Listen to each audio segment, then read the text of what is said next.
দেন।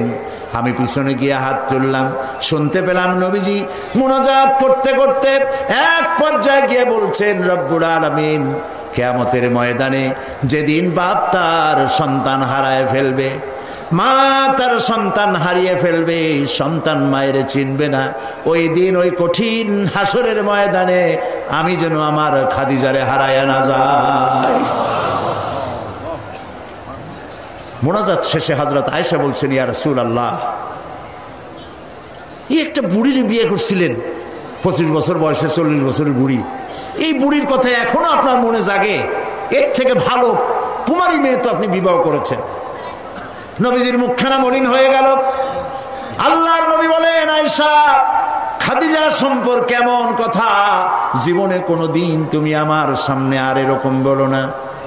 কারণ হলো তোমরা সবাই আমার সুদিনের স্ত্রী, আর খাদিজা আমার এমন সময়ের স্ত্রী যখন মক্কা নগরীতে মুহাম্মদের পা রাখার জায়গা ছিল না। সমস্ত সম্পদ উজাড় করে দিয়েছে আমার জন্য, ইসলামের জন্য। না খেয়ে থেকেছে রাতের পর রাত, দিনের পর দিন। আরবের সব থেকে ধনশালিনী নারী সমস্ত সম্পদ উজাড় করে দিয়েছেন আল্লাহর দ্বীনের জন্য। হযরত আয়েশা বলেন, আমাদের ঘরের ভিতরে তেমন গোশত রান্না বান্না খুবই কম হতো, আধপেটা অনাহারে অর্ধাহারে আমাদের দিন চলতো।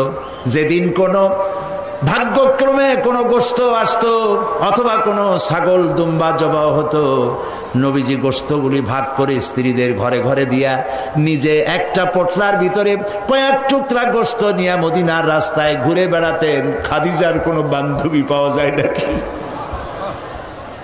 খাদিজার কোনো আত্মীয়া, কোনো বান্ধবী পাওয়া যায় নাকি?